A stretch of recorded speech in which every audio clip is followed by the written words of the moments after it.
So as you take a look at these 5 problems here, to find each of these values without a calculator, that means we have to know about our circle. Now, what kind of circle are we going to go ahead and assume this is? It's the unit circle. Now, the fact that it's the unit circle, remember, tells us a lot of stuff. Because since it's a unit circle, we know that the coordinates of our origin are at 0, 0 there. The center of the circle is at the origin. And we know the radius of the circle is 1. And just because of that, we're going to be able to find out what each of those are. Because, of course, remember we saw earlier that if I want to know the, let's say the sine of something, sine is the y-coordinate. And so I can visualize where does that land on the circle, and to find sine, I'm saying how far up am I going to get there? Or if I'm being asked what cosine is, well, then that's going to be the x-coordinate. And so that sort of thing is going to allow us to then figure out these. So for instance, let's do that first one together now. Sine of 0 degrees, you got to know that 0 is, of course, straight to the right. Sine, again, is that my x or my y? Y. Sine is y, yeah. And so I know that the sine gives me my y value. So if I'm being asked for sine of 0, it's what's the y-coordinate at that point right there? 0. Yep, it's 0. Because notice we're not going up at all. We're going straight from 0, 0 here in the middle, and it's going horizontally, not up at all. So that's why sine of 0 is 0. Use the same thought process to figure out the other 4 now. All right, so filling in the rest of these values now. At 90 degrees, we're looking for sine of 90. And again, that means we're looking for the y-coordinate of that point that is straight up, because that's where 90 degrees drops us off. What is the y-coordinate of that point? Well, notice we are going up. How far up are we going? 1. It's the radius. So yes, it is 1. And so sine of 90 equals 1. Cosine of 180. Okay, cosine of 180 degrees, 180 is straight over to the left. This time we're looking for cosine. Is cosine my x or my y? It is x, yes. And so if cosine tells me my x value, then I need to figure out how far over am I going to get there. What is the x coordinate going to be there? 1. And this is where it's kind of tricky. It is a 1, but yes, it is negative 1. Because we're going to the left by that. So anytime you're going to the left, your x-coordinate is negative. All right, next up, 270 degrees. We want to know the cosine of this point straight down. Cosine is still x. So what is the x-coordinate of that point? Well, how far over are you going to get there? It's 0. Because we're not going over it all to get there. We're only going down. So the cosine of 270 then is 0. All right, and finally, now sine of 360. Now remember, 360 is the same as 0 degrees. The only difference is that we've gone around the entire circle in order to get there, but I'm still ending at the exact same location. So when we say sine of 360 degrees, it's still asking what's the sine at that point. And so sine of 360 will have to give us the exact same value as sine of 0. And so I don't even need to think about it. I already have that value. It's 0. Because 0 degrees and 360 degrees, they're what we call coterminal angles. That is, they end at the exact same location on the circle, and therefore will have the same sine and cosine values. All right, now I just passed out to you this picture. This is going to be our big theme of the day today, is filling in and completing this circle picture. And we are even going to actually have the values in it memorized by the end of class today. But what sounds really big and intimidating right now, you'll find out is actually not all that much to have to learn. So we're going to start filling this out together. And you're going to find we know a lot of the information already. Let's start by filling in these boxes, the ones that are highlighted in red there. You'll notice all of these boxes around the inside here, they all have that little circle in the top right-hand corner of the box. That's not just a random little circle hanging out in space. Yes, that is actually the degree symbol. So we're going to be putting all the angles around the inside here, starting with these four. Well, let's start with a nice easy one. What is that angle? Yeah, it's 0. And so we go ahead and label that angle as 0 degrees. And of course, these other ones we know, don't we? What's the one that is straight up here? Yep, it's 90. And if I go another 90 degrees, notice basically I'm counting by 90s here as I go. So like 0 plus 90 is 90. 90 plus 90 is 180. 180 plus 90 is 270. And I could keep getting 90s all the way around, but we don't need to label it with every possible angle there could be, especially since there's an infinite number. So we don't need to label this also as 360, but of course we know it is also the same thing. So we now know these angles. Now, at the start of class today, we are looking actually at the coordinates of a lot of these angles. We're going to be finding these values next. Now, we can do these already because remember at the start of class we were looking at in terms of sine and cosine. So like the very first thing I asked you here at the start of class today is what is sine of 0? And when we did that earlier, we found that the sine of 0 was 0. Well, notice, remember, sine is my y coordinate. And so I can go ahead and plug in the y coordinate here as 0. Okay. I also figured out what sine of 90 was earlier. Remember, we knew that because it was the y coordinate, so it's how far up am I going to get there. So again, you can see why that would then give me a y coordinate of 1. We figured out the cosine of 180 was negative 1. Cosine, remember, that's our x coordinate. So I put the negative 1 there. And then for 270, we knew the cosine of 270. Again, cosine is my x coordinate. That was 0, and so I know that value. So just from the work that we already did at the start of class, we know those. Well, we can also fill in the others as well, right? Using the same kind of techniques that we've talked about. So take a moment. Fill in the other coordinates that are boxed here in this picture. Just these 4 out here. Find the other coordinate, please, of each of those points. All right, so like at 0 degrees, my x coordinate. Well, the x, of course, is how far we're going over. I'm going to the right, so it's positive 1. 90 degrees, my x coordinate must be 0 because I'm not going over at all. 180, my y coordinate is 0 because I'm not going up at all. And of course, y is how far we go up. And at 270, my y coordinate, pay special attention to this one. My y coordinate here is not just 1 because I'm going down, right? So make sure that you gave the y coordinate there is negative 1. So we now know all of these values.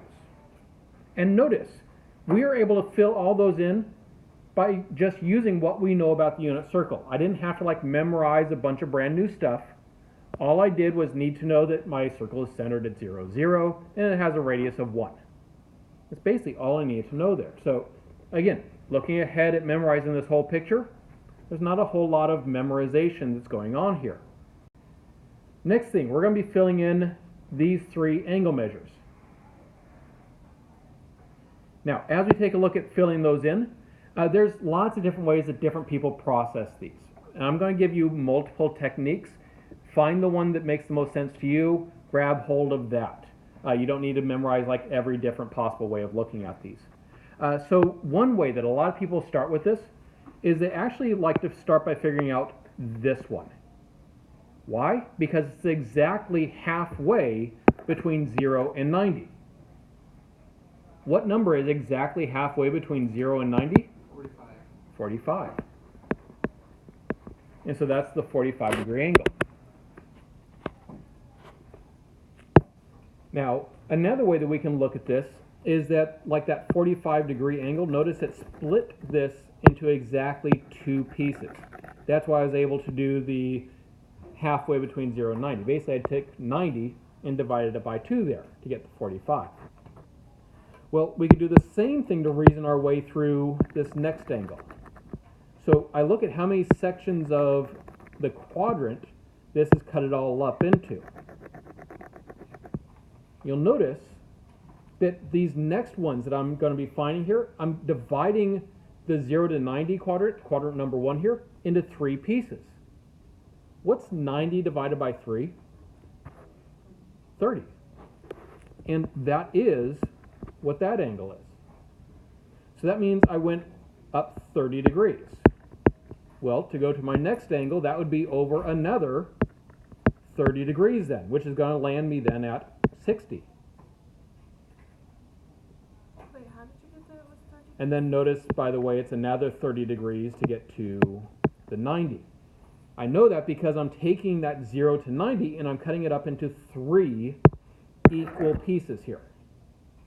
And so that's how I knew to do 90 divided by 30. Now, again, that's one way to look at it. Not the only way, though. These angle measures, these are familiar, right? We've been working a lot with the numbers 30, 45, and 60 recently because we've been doing a lot of work with our special right triangles. So you also could just know that pattern because it comes up so often that 30, 45, and 60 are the important angles to know. Now, of course, there's other relationships. Like some of you will say, well, notice between these, it's 15 degrees each. And that's fine. That's another way that you can know what they are. So you could memorize that it goes like 30, 15, 15, and then another 30. That's fine. Whatever is making the most sense to you, that's what I want you to run with here. Because if you know those angles, you're going to find that a lot of the other ones are going to go really fast and really easy. They're going to flow from that. All right, next, I want to know what these coordinates are around the outside for my 30, 45, and 60 degree angles. Now here there is some memorization to take place. However, this is basically all the memorization you're really going to have to do. And it's only even about half of what you see up there because we already know a whole bunch of stuff. And in fact, in this particular case, we're going to fill these in by using something that we already have in our notes. Remember yesterday I gave you a table of values and we even wrote them down individually at another time about sine and cosine of 30 degrees, sine and cosine of 45 degrees, and sine and cosine of 60 degrees. We're going to use that. So I want to know the x coordinate of 30 degrees. X, remember, is cosine. So looking back at your notes, what is the cosine of 30 degrees? This is the root 3 over 2. Yeah, you'll want to memorize that one. Although, the funny thing is, I don't even normally make that one the main one I memorize. What is the y coordinate at 30 degrees going to be? It's got to be the 1/2. Now, how do I know that? Because whenever you have one of them that's root 3 over 2, remember that tells us that the other one is going to have to be a half. So for that reason, really in terms of memorizing this point, if you know just one of them, you can know the other. And I'll tell you, the one that I memorized first and that I've always found useful to memorize first for others as well is sine of 30 degrees. If you know that sine of 30 degrees equals a half, it gives you an easy way also to check that your calculator is in degree mode. You can just do sine of 30 and make sure it gives you a half. You're not having to memorize some weird decimal.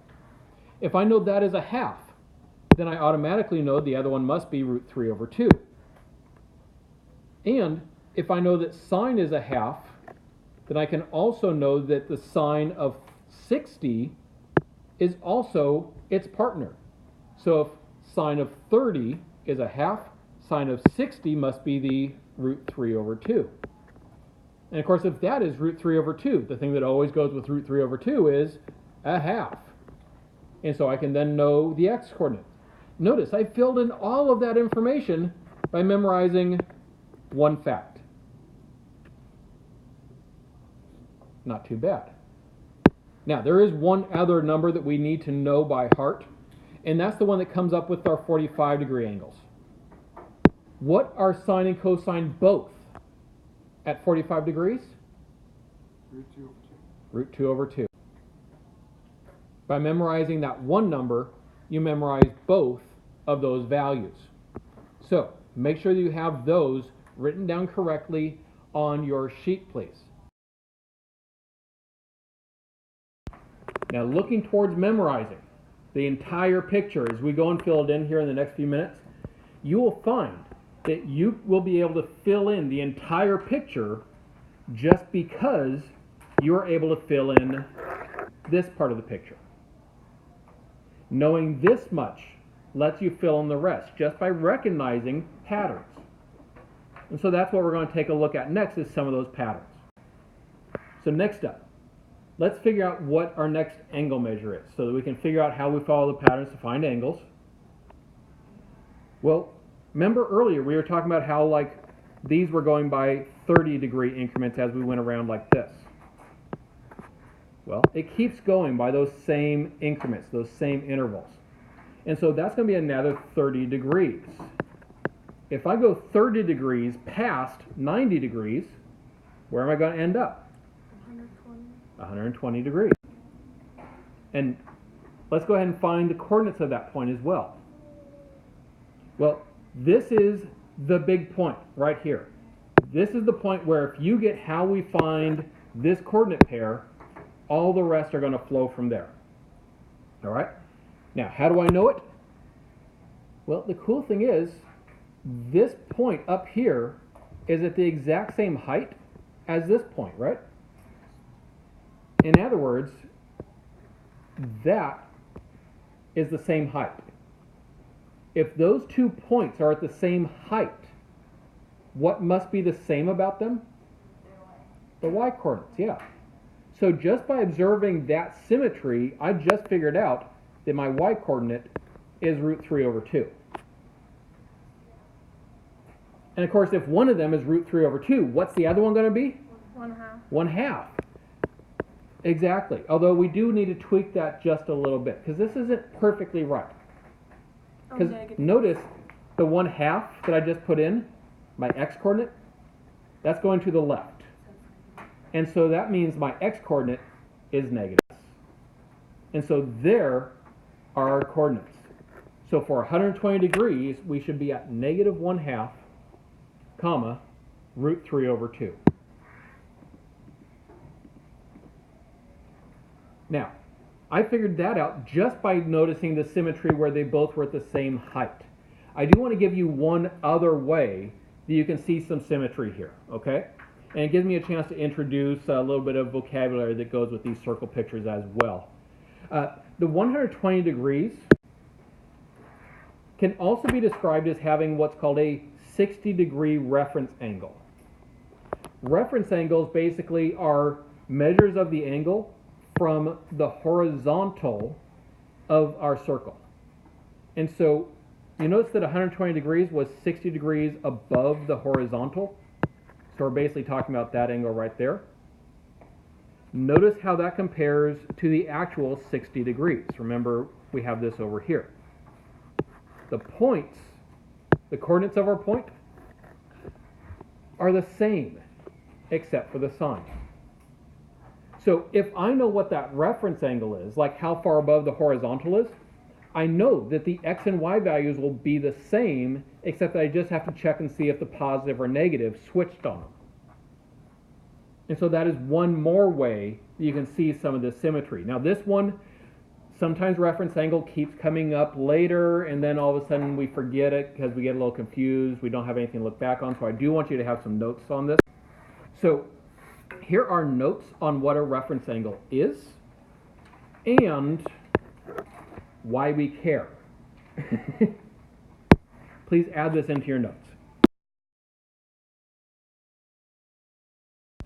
All right, and I'm not going to be talking a ton about reference angles today going forward, but just a little reminder, this is just one tool that you can use if the idea of the reference angle is an easy way for you to remember what the sine and cosine values are, like coordinates of points, stuff like that, then it's a great tool. If you prefer one of the more visual ways, you can still use the visual ways. All right, so we're going back to our picture now. We're filling in the rest of the angles now. So we talked a little bit about some of those patterns. I gave you multiple ways you could see what patterns get followed as we go around. Please take that information and first on your own, before we go through it together, fill in all the rest of these angles going around the inside of our circle.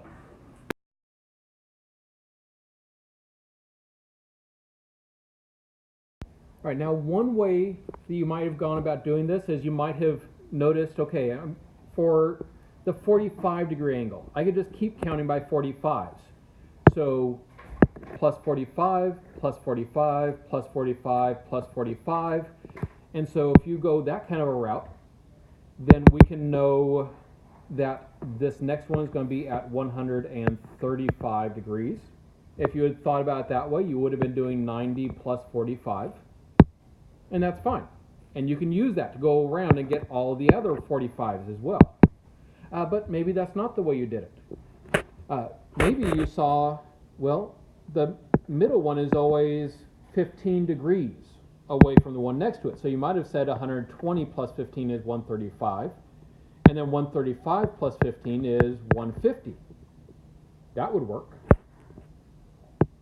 If you were doing the 30s, then a great way to start there, oftentimes the way I'll start doing these, is we know we have 0 here, and then I'll just count by 30s, kind of skipping the 45. So plus 30 is 30, plus 30 is 60, plus 30 is 90, plus 30 is 120, plus 30 is 150, plus another 30 is 180, and if I do that plus 30, then I can know that this is going to be 210, and if I do that plus 30, then I end up finding that this is 240.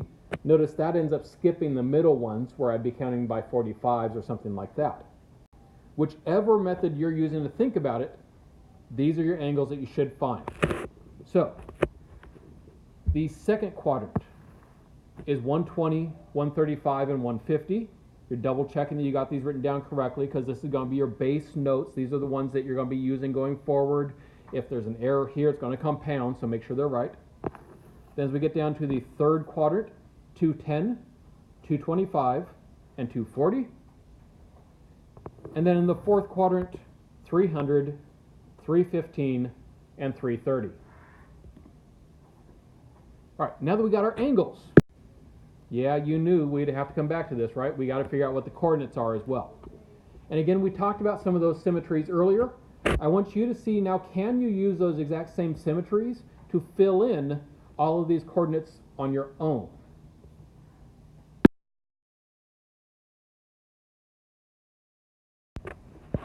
All right, so how could you do this? There's a few different ways, again, different ways of looking at it. One way, remember we talked about to get this first point on the left side, the 120, we saw that was at that same height, and so we got the y value. You could do the same thing to get this y value, must be root 2 over 2, and this y value must be a half. And we know, of course, if one of them is 1/2, the other one's root 3 over 2. If one of them is root 2 over 2, we know the other one is also root 2 over 2, and so on. You then could even take each of those and be like, okay, well, now that I know the x-coordinates over there, I know those x-coordinates will be the same going down because they're straight above each other, and you could use that symmetry. There's lots of those kinds of symmetries you could use. The other thing, though, that I want to bring up is if you do want to use the reference angle idea of looking at this, I want to show you what that would look like, because especially as we start going down, it can look a little bit different. If I wanted to figure out the 210-degree point using reference angles, I look to see what is that angle with the horizontal. So that would be this. In this case, it's going down, but the reference angle is still 30 degrees because we're looking to see what is the angle formed between that angle and the horizontal. And so, knowing that reference angle is 30 degrees, notice if I go over here to 30 degrees, I get root 3 over 2, comma 1/2. That tells me that this one also is going to be root 3 over 2, comma 1/2. Remember, though, that while it tells us those values, the reference angle does not tell us the signs. So we still would have to look at each one and determine, should it be positive or negative? So let's do that really quickly.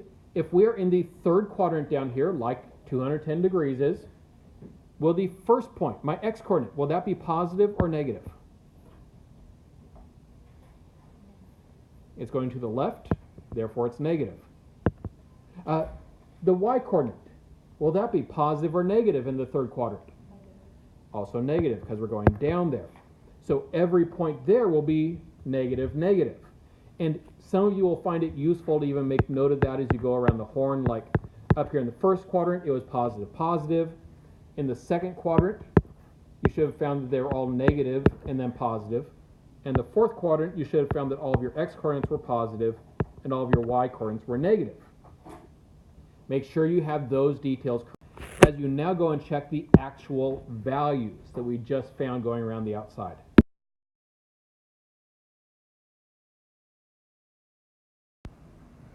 And to take a look at them a little bit more closely and remind us about some things, let's zoom in a little bit here. So in the first quadrant, remember how we found these? Really, all I need to know was a few different values here. Remember, what did I actually memorize? I memorized that sine of 30 is a half. And I memorized one of these root 2 over 2's. But that was enough to find all those other values, remember, just by using symmetries and other facts that we already knew. And then, based on that information, I then was able to find symmetries heading over here into the second quadrant. And again, be checking these values as we're zoomed in on them. So if you were having trouble seeing them before, you can see them more clearly now. The big thing here also, make sure that it's very clear as you take a look at your own points, because again, this is your reference. Your x-coordinates here should be negative. Your y-coordinates here should be positive in the second quadrant. Then, if those are all correct, then you can use those with symmetries. Like I know the x-coordinate of this should be exactly the same as the x-coordinate of the one directly below it. And I could actually follow that straight down and fill that in that way. Of course, that's just one way of looking at it, right? Notice down here, as you're checking your answers, x and y both negative. Make sure you got all that straightened out. And then, of course, if those are correct, then we can use those same y-coordinates to go straight over to find these y-coordinates. And I could just be transferring those. Notice my signs. My x's here are positive because I'm going to the right, and my y's are negative because I'm going down. Now, of course, I didn't have to know the third quadrant values in order to fill these out by symmetry. I could actually have gone straight down from the first quadrant as well. So there's all these different types of symmetries. You could also be thinking about in terms of reference angles. Like you'll notice that 330 degrees here, that has a reference angle of 30. So the numbers in my point are the same as what they were for 30. Just we have to check the signs and so on. So there's lots of different ways you can know it. And know it is the key here. That's what I want you to do now. Now that we've talked about all these symmetries and how can we know them, and you got to correct it, I want you to now memorize the unit circle picture as you see it before you. Here in about 5 minutes, I'm going to have you put away this unit circle picture and your notes. And I'm going to give you another blank unit circle, and you're going to fill it in totally from scratch without a calculator, without notes, without anything else. So I'm giving you 5 minutes just to study it and practice it on your own or with others as works best for you.